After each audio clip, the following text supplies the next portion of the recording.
Is there anything worse than buying razors? You gotta drive to the store, find a parking spot, find the locked plastic razor fortress, and the one guy who has the key is on break.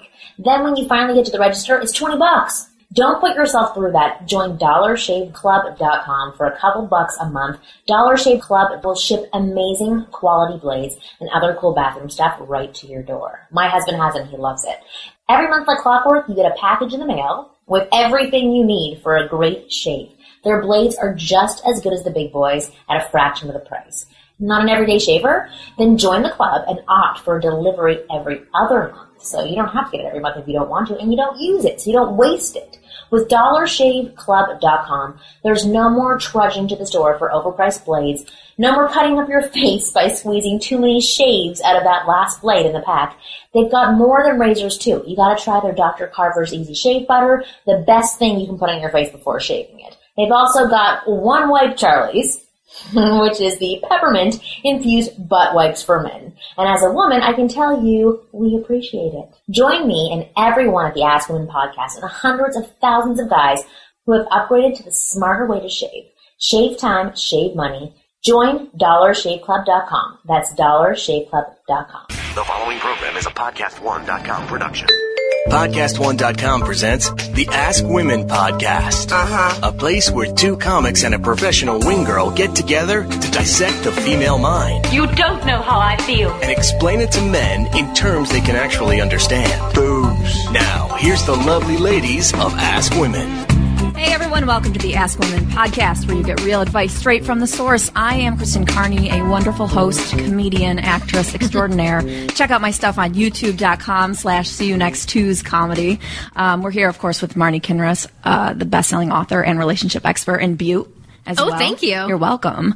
And David Wygant, the sexy, tall, studly, funny asshole. Quite annoyed right now because his fire alarm beeper will not stop going off in the night. 3 o'clock in the morning. 3 o'clock. Well, you said it was every 45 seconds, so it's 3 o'clock in the morning and continuous. It starts up again at 3 o'clock in the morning. It has this like time. It will go. Also, it's fucking with you. It's fucking me. It will stop going for like a week, and then all of a sudden it will go like this, and you hear boop. I hate that. Boop, and my daughter in the other room, and my daughter like sleeps through. So meanwhile, it's like I put sound machine on, and all I heard was the boop boop, and literally I counted 44 seconds, and it's like I gotta fall asleep. You know, I can't fall asleep in 44 machine. seconds. You're gonna put the sound machine on. There's gonna actually be a fire. Yeah. And you're gonna, but it's gonna be so. Well, that's the thing. At least I'll burn feeling good. Yeah. We had that in our house too. So there's like 3 smoke detectors. So all of the batteries sort of died out at separate points in life, or not in life, of our time living there. And so we would take one out, and then like literally the next week, the next one would start. But it does. It only happens at night. It does fuck with you. It's annoying. It's really freaking annoying. And you said you have 18-foot ceilings. So do we. Or we have 16-foot ceilings. I had to take a ladder because my husband was out of town. A huge ladder, climb up and take the freaking battery out, and then it still made that noise after I take the battery out. It's Night of the Living Dead here with these smoke alarms. I don't know what happens. They work really well, I guess. Let me tell you, or awfully awful, because when the moment comes, then it won't work. You know, it's like it's working when it's not supposed to be. You working. can't kill them either because I got the stand-up lamp. Yeah. So then I stood up and I'm bashing the hell out of it. And you could see there's like marks on the smoke alarm, like bruises on the thing, right? And the thing would not die. I'm punching it, hitting it really hard. And the thing's just looking at me going, bring it your best. Come on. Hit me again. It's like Hit challenging you. Oh, yeah. And it will stop. And then it will go back again. It'll come back to life. Really? Yeah. Why don't they just die? I don't understand how they just don't die. I feel like in The Walking Dead, they're just going to have, instead of people, they'll have like a smoke fire alarm.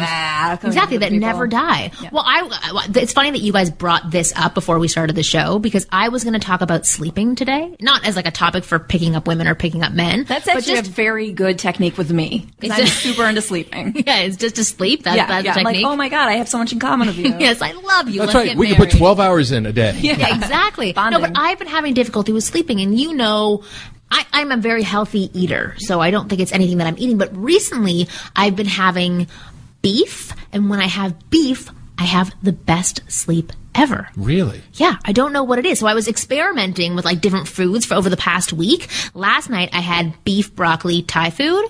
Had the best sleep ever. Fantastic. Like deep sleep. I peed once during the night, but went up and peed.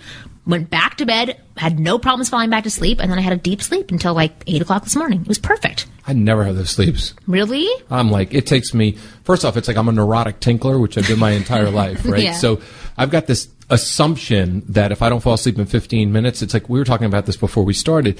It feels so heavy down there. All of a sudden, I it's know, like 'cause you concentrate become on it. groin conscious, right? It's like, God, does my penis weigh 30 pounds during the day? But it's so disappointing because then when you actually go, you're like, that's it? Oh, I That's know. all I got? And it hurts. It's It's like you're pushing out. It's like you're pushing out so little, and then it's like you look and it's like drip, drip, and you're like, and then you go back to bed 15 minutes later. If you don't fall asleep, it gets heavy again. You're Yes. thinking, why is it getting heavy again? There's nothing Because in you there. think about it, you're like, okay, I'm going to have to pee, and then you start concentrating on your pelvic area. Well, right now and I then- almost feel heavy. I know, me too. Now I Even have to we just pee. went to the bathroom. I know. I just peed. I And feel they're fine together. during the day. Yeah, there's no neuroses during the day for peeing. Right, Just because you're not when you're by paranoid, yourself? because you can go whenever you want. There's no worse feeling than being in the best sleep, the best position, so comfortable, and you're like, oh my God, I have to pee. And then what you do is you like put it off. You wait 20 minutes, an hour. Now you're not sleeping well. You're like, that's how lazy I am. That's how I am too. Yeah. And then I have dreams about peeing. I'm always dreaming about releasing my pee Really? in dreams. Yes, it happens a lot. I'll be somewhere where I shouldn't be peeing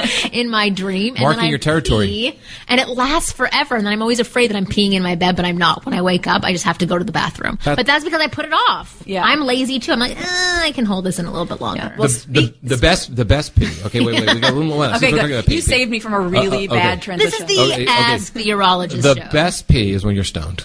Okay, 'cause it's like an hour long. It feels like And an it's hour refreshing. long. It's refreshing. It's Right. like you drank an entire bottle of water, Yes. and you stand there, and it's like you literally feel like, because everything slows down anyway. You feel like you're just 6-7 minutes just there's kind of hanging out. One of the Adam Sandler movies. I can't remember which one it is, but he has like the world's longest pee. Or no, it was on his CD. I think when I was a teenager, I used to listen to his I think comedy so, CD, too. and he would just keep going. Yeah, it was. It was just that him sound effect. peeing. Yeah, and it was like the world's longest pee, and it just kept going and going and going. And sometimes I have pees that are almost as good as that, and I really credit it to my laziness because I waited that long. But then you get this like, it is a you pride accomplished. feeling. It is when you're like, Totally. okay, somebody should be around to see. Yes, like I should document this. Is this fine for Instagram video or Exactly. for Vine? You get Vine? 10 seconds. Yeah. You'd be screwed. Oh, You have I like know. 30 of them. It'd be Depends on horrible. the color, you know. Exactly. If it's neon, it's not. Well, I'm as not saying interesting as peeing is, I want to talk about women because we have David Wygant with us, who is a master with the ladies. I don't want to go on for a long Well, list. like I went on Kristen did. enough, Yeah. so please. So maybe I should insult did. him. It was for the next 5 unnecessary. minutes. But I wanted to talk to you about women. You've been on our show before. What is the topic that people are talking to you about right now? pee? Actually, Peeing on women? Peeing on women, yeah. They showers. want to pee on the one. yeah, exactly. Women want to meet the one, and men want to pee on the one. Exactly. So, Perfect. territory. You know, So how do they do it? how do they do it? It's really easy. You just kind of mark your territory at all Yeah. times. Okay, I think what men are trying to. There's two things. I mean, men are trying to figure out something that's really interesting right now. They're starting to get. They're trying to understand what being sensitive means. Mm-hmm. They don't get that. It's like. It's interesting because I've been doing a lot of talking to a lot of different people, like men of all ages. I have found that men under the age of 35 are all ego driven. It's all Yeah. ego. Everything is ego. Everything is validation. They put pussy on the pedestal. They think pussy is the holy grail, and they get validated by it, right? And they're not really in touch with who they are. They don't communicate properly. Their dates don't seem to go well, and then you get the They don't old. connect. Right, they don't connect. Then the older guys have dropped the ego, and they're starting to get better at connecting. they've And- dropped the ego because they've dropped a couple hairs. They like have no exactly. choice. Gained a few pounds. Yeah, but they've also, but it's interesting because older men have now become more sexy to women because women are so Yes. tired of being with young boys. So a lot of like what's really There's no in between. It's either young boys it or is. old men. It is. It's either a woman is going to go and have the daddy figure, and she's going to play daddy game, or she's going to go with the young guys. But it's really interesting to see because a lot of young guys have been saying recently to me, they've been emailing going, I don't understand. It's like it just seems like a lot of women my age don't want to date me because they think I'm too young, and a lot of them are really, really young. They're just not. These guys are so. Are you saying age-wise or like mentally and emotionally? Okay. It's like women, I think now with the way society is, because men have been walking around with the vaginas for too long, Yeah. right? And men just don't They don't know how to claim a woman. They don't know how to walk over and get her phone number. They always think there's got to be a magic line, and they've been overanalyzed to death. If you think about it, women have been buying products and self-help books for years. Now all of a sudden, and talking to each other forever. Now men are doing that, so men are overanalyzing everything. What do I say? What should I say? How should I say this? What should I do? It's like men can't do anything. A man can't approach a woman organically anymore without thinking of the 13 steps he read that night before on the internet by 17 different gurus. Right. So men have become women, and the thing is their roles, the way they approach women and the way they conquer women in a relationship, they've become women. So it's kind of interesting because men have stopped being men. That's the biggest complaint that women have been sending to me also, is that where the hell are the men? Me too. Well, tell me more about this communication and being more emotional. So what does that mean for guys? If you were to advise a guy right now who said, I just don't get it, what does a woman mean when she wants me to be invested? What does it mean when she wants me to be emotional? How do I communicate? Like, what are the 3 steps? I just held up 2 fingers when I said that. The 3 steps that you would give to men on how to actually communicate effectively while still maintaining their masculinity. Okay. I call it the power of Bonnie, and it brings me back to when I was 24. What? Power of what? The power of Bonnie. And okay. I'm going to share this story, okay? And I realized it the other day that I can literally walk through my life, and I've already lived every single scene. To me, life is always a movie, so I know exactly what I say to a woman in an elevator. I know the exact response she's going to do, and I can almost pre-program the entire conversation because I've done it so many times. I went back to when I was 20. The other day, I was getting a massage, and you know when you're in a massage, you don't want to fall asleep, right? It's always good to drink a lot of water there so you can just have pee, so pee keeps you up, right? But I know you don't want to fall asleep because then you miss it. You miss it, so I didn't want to miss it. So I started thinking to myself, I wouldn't want to sleep because I just wouldn't be moaning. I don't Such bliss. I'm not a massage moaner, okay? But I've been next to massage moaners. I do that to be nice. I don't actually naturally moan, but if I feel they need it for motivation, I'll give a few moans. Yeah, same thing when I'm having sex. I'll just go, oh yeah, all right. Like I literally do that. I say nothing.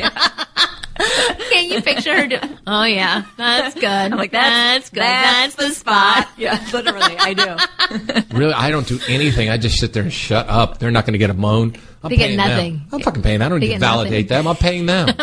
I do it just because the energy has to escape, because sometimes it does feel really good, or it hurts, and I'm like trying to not be like, ah! Yeah, same with me. Yeah, that's why I go to the same masseuse over and over again. It's like having sex with the same person over and over again. You find a groove, it's really good, you know, they're going to get you to the right point. Say a word. You know, it's not going to be too exciting, but it's going to be just right. Oh, it's perfect. It's like, it's actually exactly where it needs to be. With like a new masseuse, and I got to go train them in, and I got to add them. Yeah. I'll never add them on. Do you go to a male or a female? Female. Okay. Have you ever seen a male or a female? I prefer a female. However, male. Well, I prefer male hands because they feel better, but I'm too uncomfortable. But actually, and I'm sorry, I'll let you get back to your this information is good too. as I just puke up unnecessary information. But the last time I got a massage by a woman, I went to the massage place. So it's like, you know, it's like a chain. Yeah, they're not the greatest. They're okay. Sneak peeks, okay? Do they really? Those little Asian women, okay, that barely speak any English, okay? They have ball brushed me many times. Okay, the Asian woman that I had, she was tiny. I had no idea this was happening. I was just laying there minding my own business. You know, she's doing her thing. And all of a sudden, I'm like, wait a second. She had climbed on top of me with her entire body. And I was like, wait, at the massage place? Yes. And so she was, that's like Thai massage. I've never had that, but I wasn't expecting it. I was just getting a normal massage. But anyway, the next thing I know, I was like, okay, and she's on my butt and my back. And I like amazing. it. I like it. Yeah, but it was just such a surprise. That's when I was like, all right, yeah. Did you tell you that before? No.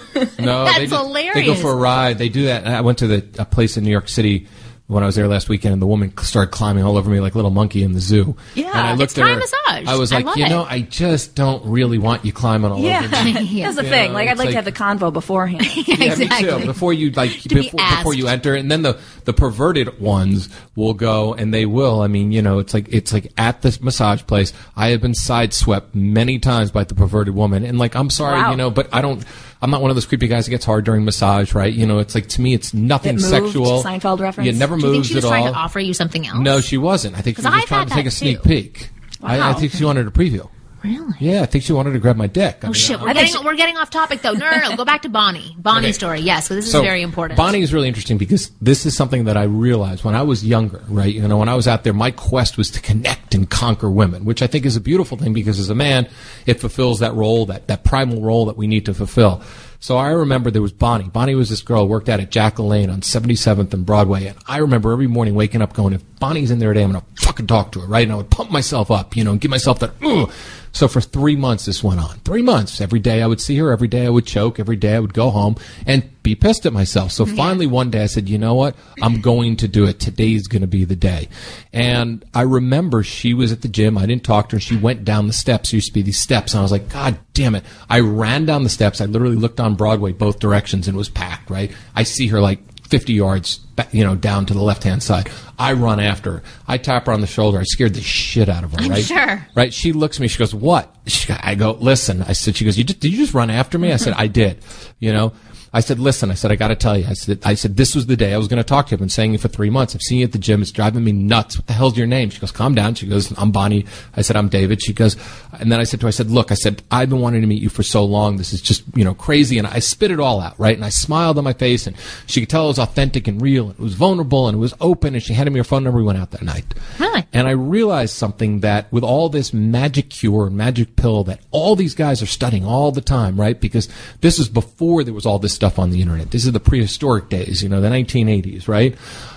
I was vulnerable. Mm-hmm. Now guys are not vulnerable and open anymore. They see a beautiful girl on the street, instead of just going, my God, I just saw you walk across the street. I really wanted to meet you. What's your name? It's like being honest and open. They have to think of something clever to say because they've read so many different things, and we've lost our authenticity. And I realized when I was in this massage, because I just haven't met anybody interesting in so long, that I lost that vulnerability that I used to have, because to me everything was everything. I've had every conversation. I've slept with all these different women. I've had these different relationships, and I channeled back the energy of how I used to be and realized that's the most beautiful way to be, the authentic, vulnerable self. It's not about crying and, professing your love for somebody you don't know. Right. It's about just professing the fact that you're attracted to somebody and letting it out there because it's hot. And I remember so that's that what you moment. mean about being vulnerable, but opening that up, not about being a sap and being like having your shoulders hunched over and like no eye contact. Yeah, it's about being vulnerable, but being okay with the vulnerability. And it's way more attractive to be vulnerable than it is to be cool or to be planned. That to me is the most unattractive thing. Like there's a line in place or something that they've been crafting. It's choreographed, and instantly, no matter who they are, they could be Leonardo DiCaprio. Well, maybe not, but they could be a very handsome man, and I would still go, ooh, it gives you a creepy vibe for some reason. It does. There's something like inauthentic about it, and women can read that very well. Absolutely. Well, it's funny because you're talking about vulnerability, because I've been doing a lot of coaching calls lately, and men have been asking me, like, what do I share with women? Like, how do I open up without emotionally puking on her? So how would you answer that? Like, what is that fine balance when you're dating of opening up and sharing who you are and being vulnerable versus emotionally dumping on a woman? Never emotionally dump. Make a list of all the things that are amazing about you. That's sharing. Okay. So meaning when you talk, like to me, it's like I like to share what's going on in my life at that present moment. Like this weekend I had my daughter and had a great time, and it was really wonderful. Speak positively about everything that you do. And that gives a tidbit, a little window into your life as well, rather than just saying, oh, my daughter came over this weekend. But I will say there's certain parts of people's lives that I'm sure they're not happy with, and I think that's really important to communicate, because I think that's where a lot of the vulnerability comes from. If you think everything you're doing is, and I know David's shaking his head because he's like a perfect specimen and doesn't have any weaknesses. But I got many. If a guy did say, this I do, it's amazing, and that I do, it's amazing, I'd be like the same. I like the Elvis touch. Thank you. I thought it was a little bit more like old Broadway, but whatever, I'll go with it.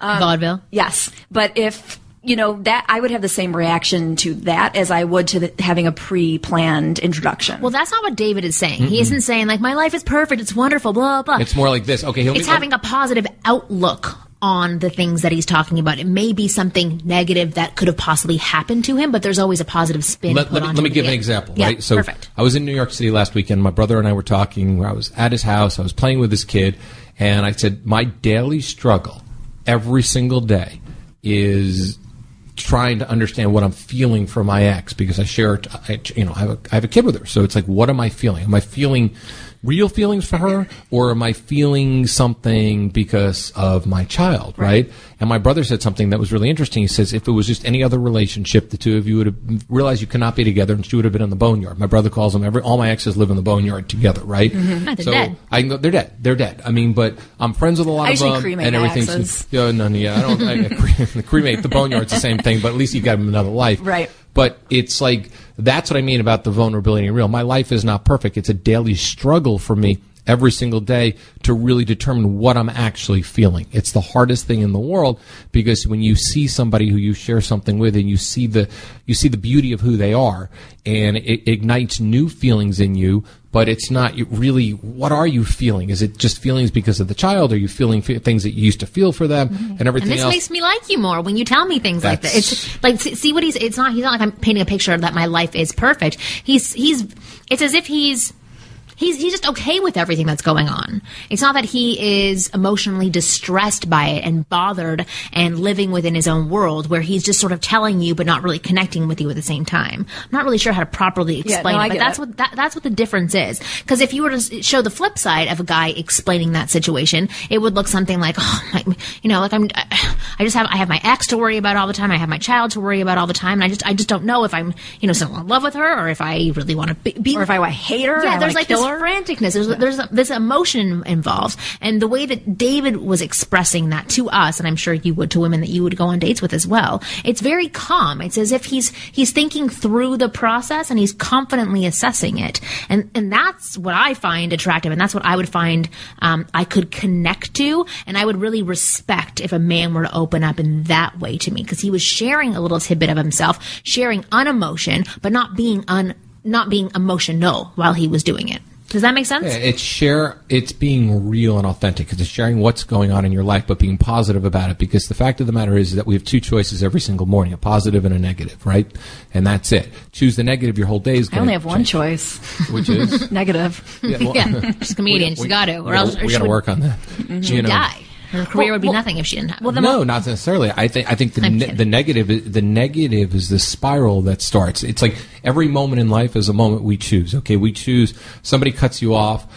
Something doesn't happen at work. Don't bring that up. Don't bring it up. No, but it's the truth. Something happens at work. Something pisses you off, and then all of a sudden you hear somebody say, and all of a sudden you punch a windshield. I mean, exactly. Sometimes it happens. It literally happens. But what would you say in regards to the woman wanting to open up emotionally to the guy? I mean, I know in my experience, my current boyfriend kind of shuts down when I open up emotionally. And yesterday I actually got very emotional, and I kind of got it all out. I started crying, and we were in the car. He's like, well, I know this is bad timing, but I kind of wanted to stop at Sears.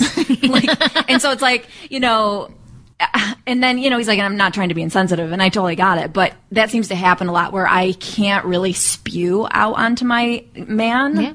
And I would like to. And what would you say to women, first of all, how to do that? And second of all, what do you say to men? How should they react? I mean, I challenge women a lot in that sense, because you're with somebody who speaks a different communication style of love, okay? So the fact of the matter is that you're misaligned to begin with. If he's going to take you to Sears after that... Well, no, he was like, Sears really... Well, we went into nicer stores, but for work, he had to get it's like boots. He hasn't stepped outside himself yet to really understand what that important... Those 15 minutes, or whatever how long it takes for you to spew out there, is some of the most important 15 minutes of the day. And if he doesn't allow that or understand that, he's going to lose the emotional connection that you really desire and deserve, because that's going to be that's going to send him to the crematory. Right? Even though you understood it, I'm sure in some way that still hurt. It was insensitive, and it made you a little bit less attracted to him. It did, and it did. Like I understood, because we were driving past it, and I all of a sudden had this doesn't matter. Immediate breakdown that he wasn't expecting. Right. But at the same time... It's called improv. He should have improv. Sears is always open. That's true. Or he could have steered there and parked in the parking lot and then said, listen, I know we were heading here anyway. Let's just park in the parking lot. What is it that you want to talk about? So, once we parked, we did kind of let me go, let me go a little bit. Was he still thinking Sears, though? Did you see him look at the door a few times? He's not too much of a deep thinker about shopping, so I'm sure he wasn't thinking about it. Let's distract yourself. So he was being patient, but at the same time, I don't always feel that I can do that. Then you need to... Because I don't want to be annoying. Okay, also. So no, it's not being annoying at all. It's like, this is where communication comes in. Honey, I love the way, or, it's the way you phrase it. How does a woman ask that? It's like very simple. It's like, do you know what really is important to me? Phrase it that way. what's really important to you, what makes me feel really wonderful, what makes me feel loved is when I have a meltdown in the Sears parking lot the other night and you pulled over and listened to me. It made me feel really, really good, and it makes me feel really honored. Now, I promise not to have meltdowns every single day, but when I do, it's like no matter what we're doing, if when you listen to me, because of your soothing nature, it's like you got to build the man. The man's got the ego. You have to appreciate them for what they're doing. Because your soothing nature, it makes me feel really, really great, because that's going to be when we don't love each other the way we deserve to be loved or desire to be loved or need to be loved. We build the animosity and the frustration starts to build, and then the fights start to build. And the fights start to build because we're frustrated. Right. Fighting is not passion. Fighting is frustration. Right. Completely true. Exactly. No, I love that. But then on the flip side, for a guy, how could he respond, or how should he respond in that situation? I love what you're saying, by the way. Hey, he should just know this is his girl. I mean, it's like she's opening up. It's like she's more emotional. Her moods change every to give him the benefit a little bit of, though I am an emotional basket case a lot of the time. So am I. But he signed up for it. Yeah. Exactly. Yeah. Listen, here's the thing that I always tell my husband, that he has to remember my emotional state isn't necessarily directed towards him. It's something that I am going through in that moment. So the more rattled I get, or the more rattled he gets, the less confident I am in him, and then I can direct my negative energy towards him, and it becomes something where he's in trouble rather than just me having an emotional break. It becomes something totally different than what it was originally. So I'm not going on a tangent. Am I making sense now? No, I understand it, because I understand your emotional tangent. Because I was listening to you during that emotional tangent and acknowledging that emotional tangent, which means that's all you needed in that moment. Now, if I became defensive during that emotional tangent, or I gave you an opinion that didn't have to do with it, or got angry, or got defensive, or whatever it might be, then it's going to take you further down that emotional thing. And I always tell people all the time in a relationship, give each other the platform when you need it, and shut up. Well, I think that's a good coverage of the topic that I wanted to cover, because we have an amazing guest coming up on the second half of the show. The most beautiful woman, who's Maria Menounos, in just a few minutes. So stay tuned. Yes.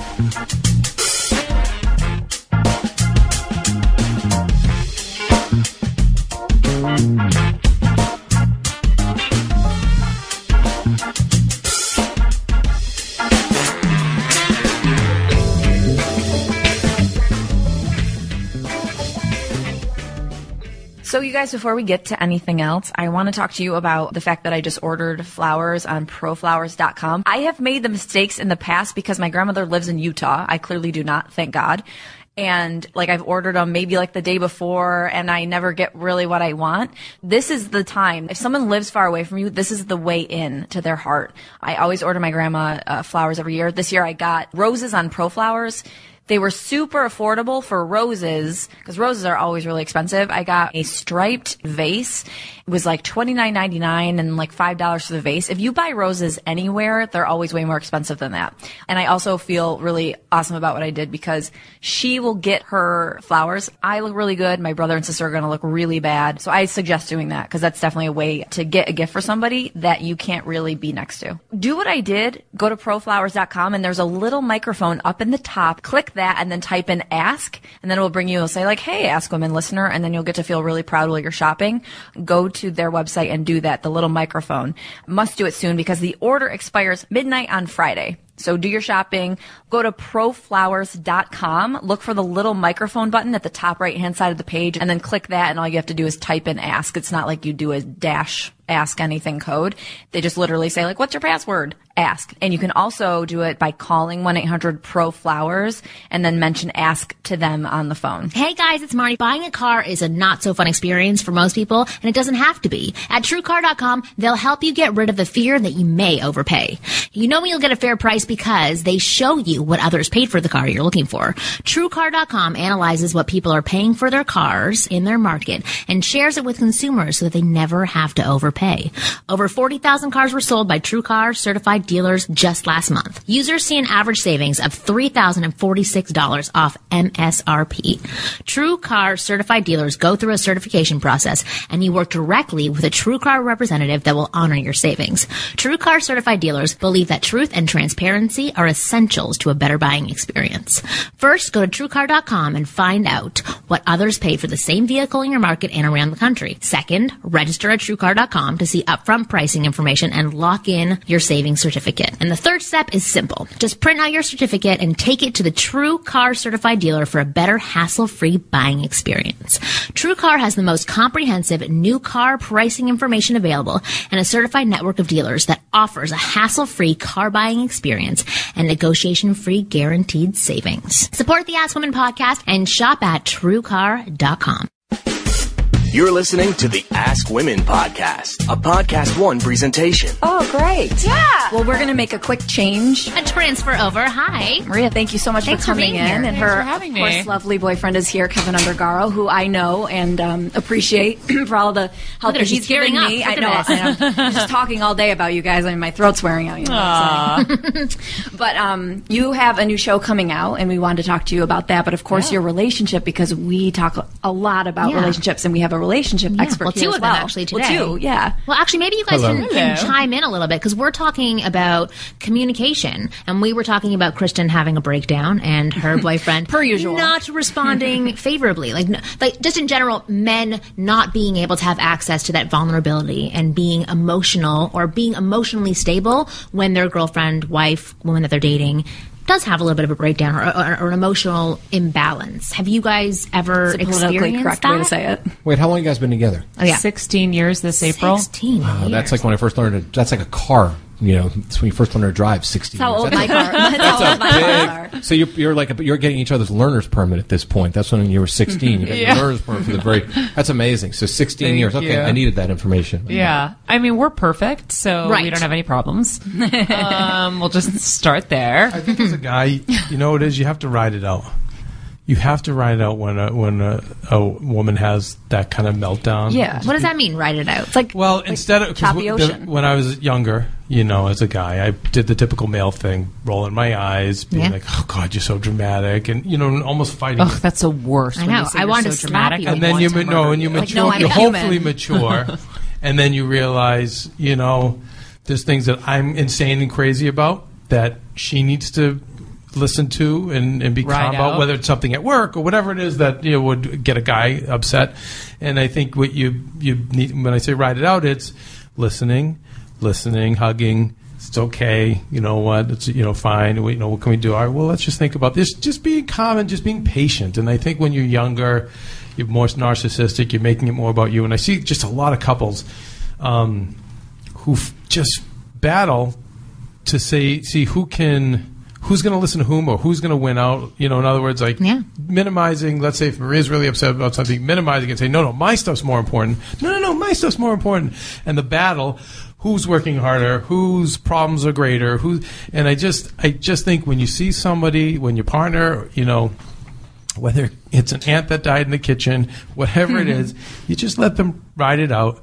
You know, you be patient, you hug them, you talk to them, you kind of get them through it. And then if it is something as minor as an ant being stepped on, then later when the person's calmer, you can say, hey, you know what, in the future, you know, maybe let's give this perspective. Maybe that wasn't something to be so upset about. It was just an ant. Now I believe your statement. It in the is future. perfect. It's a way to start It's a two good fights. answer. No, but it's he later usually in life. says to me, he's like, when your needle gets off that record player. It's like, oh, boy. and same with me, right? Yeah. When my needle my God. just keeps skipping on the record, and, you know, Maria, she rides it out too. Yeah, I but love that's that. like for But us. no, I like what he said. I want to add that before you say because this is really important. Okay, because I was in a relationship that it was always, God, I don't feel. You know, you wake up in the morning and you want a little compassion. You know, I just don't feel good this morning. Yeah, you think you don't feel good. It's always the one-upping each other, right? Yeah. And you said the biggest point was acknowledging their feelings. You don't have to one-up them. You don't have to, you know, combat it. It's just like if someone comes to you and says, you know, I don't feel good today. It's just that simple little thing. Oh, baby, I'm so, you know, it's like, I'm so upset you don't feel good today. It's like, here's a hug. And it's over. It's so over. And most people don't do that. Most people try to one-up one another in relationships all the I see it time. all the time. You see these couples just fight and fight and fight. It's like, oh my God, really? Like, life's too short. Yeah. So Maria, 16 years together. So what is the biggest thing that you've learned about relationships? I think that they are like there are like steps. It's like you keep taking that next step up. It's almost like an obstacle course or whatever. Like you have to keep graduating, like Super Mario Brothers. You keep going to the next level, and so you have to realize, like I'm always surprised now, having been with someone for such a long time and not been married, that you really don't know someone for a real long time. Like we know each other so well now that I have like an incredible confidence that I know how he's going to react to certain things and how I'm going to react to his reactions, how I'm going to not how I'm going to react to his situations, but I'm going to know how to handle him when he's having troubles or when we're disagreeing. I just know so much. So I know like whatever problems come our way, I know how I'm going to react and I know how he's going to react because we know each other so well now. I don't know if that makes sense. And you can plan to like go different directions since you know so well what's going to happen. Yeah, I know that he's not upset about this. He's really upset about that. Exactly. I think the other thing is, for us, we've always talked about being on the 50-year plan. So certain things, whether it's me leaving cabinet doors and drawers open, something like really annoying, like not answering his phone ever, or Maria leaves dishes in the sink, or leaving tissues out randomly in places. Well, that's the whole thing about being on the 50-year plan. Yes, is that God, am I just going to keep annoying this poor person for the next 50 years? And this, you know what? We're going to be together all this time. We have to figure it out. So you know what? I'm going to make that extra effort, close those cabinets, and I'm going to close those doors. I'm going to try and get better. And Maria, you did with the dishes. I've made all of my adjustments. I still don't see you answering your phone. Sometimes I don't hear it. You know what? Die every day because he's got two. So it's like, which one are you going to incessantly call until he answers? Right. You can dial both at the same time. It's like the worst. Like I would allow him to keep cabinets open, lights on, toilet seats up. There you go. I would let him do anything but answer your phone. Because you know what happens? I shut it off at night because with AfterBuzz and all of our shows, I have 200 hosts and the thing blows up. So I didn't want to. So I shut it off. So you don't want the buzzing. So it doesn't wake her up. I'm up all night. I'm a night owl. But I never want to wake Maria up because Maria's in the news business. She's up at the crack of dawn. Yeah.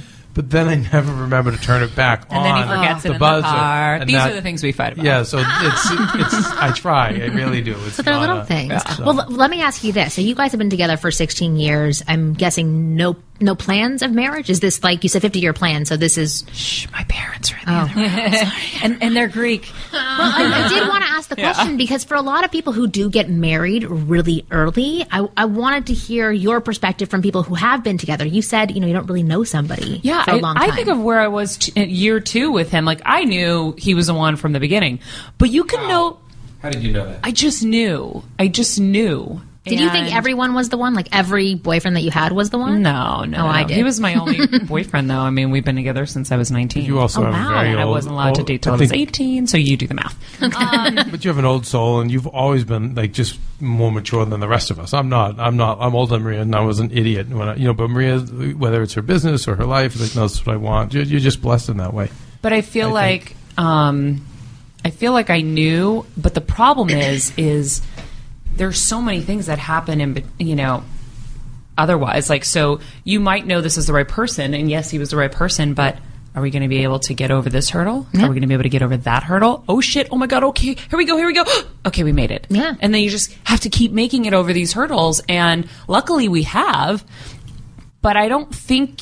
it's as easy as people think. It is a lot of work, and, I was lucky that he was older and kind of was smarter in so many ways than most guys that want to just suffocate you and imprison you and make you feel like you can't talk to anybody. Yeah.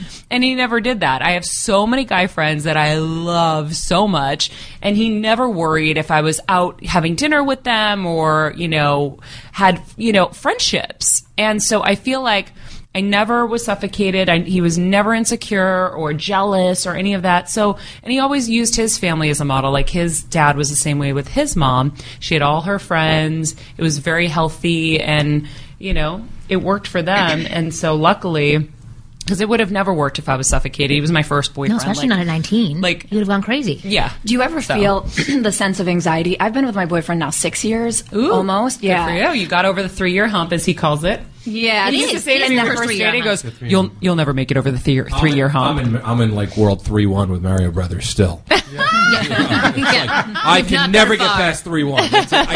I got the 5-1 once. I was really happy. I was like, this is what it looks like. Yeah.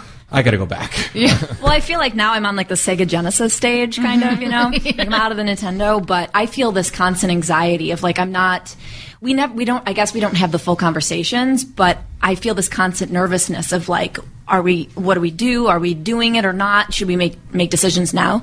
Do you ever feel a sense of urgency or nervousness about it, about not being married? I think everyone else has kind of made that for us. Exactly. But for us, we've always felt married in our hearts. And, I think when we wanted to do it, it was kind of a tumultuous time. And I'm glad, because I actually also think that it would have added an incredible pressure that we weren't probably ready for if we were married. Because you're going to have those fights where the first thing that comes to your head is, that's it, I'm leaving, I'm done. Right. And I've done it a million times. I'm sure you have too. But you that option's totally easily available. Right. But when you're married, you're not. And then you feel stuck.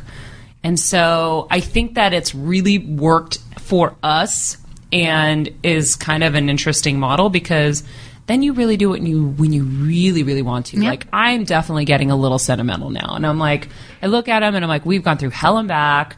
And I'm like, you know what? If we could do it my way, I would do it. Like in a little church in an island in Greece. He wants like this big... Did it my way. It'd be big and tacky. Yeah. The Italian way. But I definitely am more sentimental now about it. I'm not anxious and I'm not nervous. I think that, like I said, people have kind of put so many pressures on all of us as young women to kind of do what you're supposed to do. It's called Disney. Right. Yeah. Hallmark. And honestly, I see that that's what's failed us, is when people are trying to force these norms on us and these traditions that, don't quite work in this time as much as they did. Or it doesn't work for everybody. It's not like a blanket thing. Kristen, because I know you personally. Part of that is you. It's a bad. Part of that is you. It's not him. You're very intense and neurotic about a lot of things, and I think you have to continue to channel that into positive things. Your career. But I wouldn't put it into I would not put that back on your relationship. And some of it might be valid, but I think some of it with you is that's your personality too. Right. Well, I said to him the other day that, and this was actually the most honest I've been, I just said exactly what Maria said. I don't want to feel trapped. I'm trying to pursue something, and I think the moment that I solidify this relationship, I'm no longer pursuing it for some reason. Like I feel like I'm lost. That's on you, not him. Right. You should join our show. God. Well, I know her. Yeah, I mean, I've raised her. That's a good thing to point out. No, but it's very true, because everything you just said, that is you. That's your thing in your head that you have to work out. Basically, I said to him, if I marry you, I've failed. So, no, but that's not true, because you know what? No, because you got to look at that. If you are not, I always tell people career-wise, I'm always talking about brand marriage. Marry yourselves to a brand. You guys have married yourselves to Podcast One, so you guys have married up. And I'm like, anytime you marry, whether it's a real marriage or a career marriage, you want to marry an equal or marry up, because even if you marry equal, you're twice what you were. So if this relationship, it should make you greater. For example, now you're married. Maybe he's earning. So if he's the one that's earning weekly, now you have more freedom to pursue your broadcast career and things like that. You can breathe a little easier. That's what taking on a partner is. That's why we have succeeded so much in business, because we've had each other to lean on in different times. Right. So, but if he's not that guy, then that's the issue. Then you're marrying down. Maybe I don't know. I wouldn't be marrying down. It's so funny you say it too, because I've had a business for a long, long time, and I always tell people all the time, hire somebody better than you, because you got to court somebody who's going to teach you things. When you date down or when you hire down, you're going to spend so much time getting frustrated all the time. That's how I got a job. They hired down. Yeah, Actually, but I was kidding. But I will say about Kevin. That was good, by the way. Thank you. But you're right. You want to play with people. You want to play with people who are better than you. Better or you're equal. Equal and better is always better. People always go down. And that could be in a lot of ways. It could be smarter. It could be financial. It could be a lot, but better. And you're going to be better in some ways too. But that's the most important thing. You said that to me a long time ago at AfterBuzz. You said marry up, and it like almost stuck into my brain, and it went ding. Look at you and Corolla. You podcast one, right? And I started going up. Whatever. It doesn't mean that. Right. No. It means in all facets of your life. Yeah. And I started to do that, and all of a sudden things started to change. Right. And so it was really great advice. And so with Kevin the Guru. If he's stable and he loves you and he gets excited about your career like I get excited about Maria's career, then this is great. Let's go. I'll walk you down the aisle. But if it's gonna If it's gonna drag you down, if it's gonna hurt or take away from it, right? If it's like you're getting married and you're stopping this whole broadcast crap, done. No. Yeah, the minute somebody judges you, it's over. Yeah, the cold. I mean, if they don't support you, it's all over. It's like really funny. It's like I remember I was with somebody all the time. She goes, your advice is just, you're teaching men how to meet women, blah blah blah. Don't you get ever tired of that? And I looked at her, I said, you get fucking tired of staying in 5-star hotels in Hawaii? I mean, because you know what? It's like that. It's like that's the beginning of the end. That's the lack of support. Saying to him, at the very least, laying out his clothes for his interview, or even thinking, hey, how do we franchise this, or how do we make your brand worldwide? I mean, that's who you want to be with. And by the way, if it's not that girl, then if you're having kids, she's taking care of the house. She's taking care of the kids. When I'm at home, that's what I'm doing. Maria doesn't worry about the dog. She doesn't worry. That's my job. So what we touched upon today, is that a little bit about what your reality show is going to reflect? Yeah, because I would watch it. You guys have a very nice connection and a good relationship. You'll definitely see. No, but that's the thing in relationships. Sometimes it's not good. Wait, where was it that I was watching last night? What movie was it? Where this woman, on Girls, the grandmother was saying, at some point you're going to look at your husband and think he is the most hideous, disgusting, horrible person in the entire world. Then 10 minutes later you'll forget about it and you'll be in love again. And that's kind of what it is in a relationship. You have those down moments where you hate that person, but then you go back to that loving, wonderful place. And I think that you guys have worked that out really nicely. You communicate openly and honestly. At least it sounds like it. I've never say hate, but I'm annoyed, but then it's not like want to kill you kind of thing. Not hate. No. Never. Well, but tell us about your show. So the show is called Chasing Maria Menounos. Okay. It's premiering on Oxygen March 18th at 10 o'clock. So it's just right around the corner. Yeah. And my parents in the other room are on the show as well because they live with us, I would say around 9 months plus per year. That's awesome. Really? Yeah. Wow. And you Kevin. are a saint. Yes. He loves them, trust me. If you meet these two, everyone always says that to me. It's like, oh my God, how could you live with with your girlfriend's parents? Then they're like, okay, I get it. Yeah. Because life with them is so easy And awesome. So all the things that I told you I had to do the first, say, 10 years, like the dog's health, the food, the mother's a gourmet chef, the father, I don't even turn a screwdriver in the house, nothing. And God forbid Maria ever says, Dad, I'm thinking about turning my, one time she said, she's like, this would be really cool if this window was a door and it went onto a balcony. Can I borrow him? We just bought a house. No, it's 4 hours later. I see a window and a saw literally goes through the wall. The window falls down. I'm bringing him a home door's with me after fitted this. in. Yeah, you have no I came idea. home from work and I had a balcony and he was finishing the railing. I'm like, oh my God, Dad. Never mind. I was like, I could say, I got this interview with Julia Roberts on the moon. Dad, I need you to build me a spaceship. He'd be like, okay, we're going to do. And they'll start building the spaceship and I swear do not say that. And you trust that it won't she'll crash. say certain things to them. And next thing you know, they're running around. I said, Maria, don't. She'll say, she won't order them to do it. She'll say, I wish we had this, or if only we had that.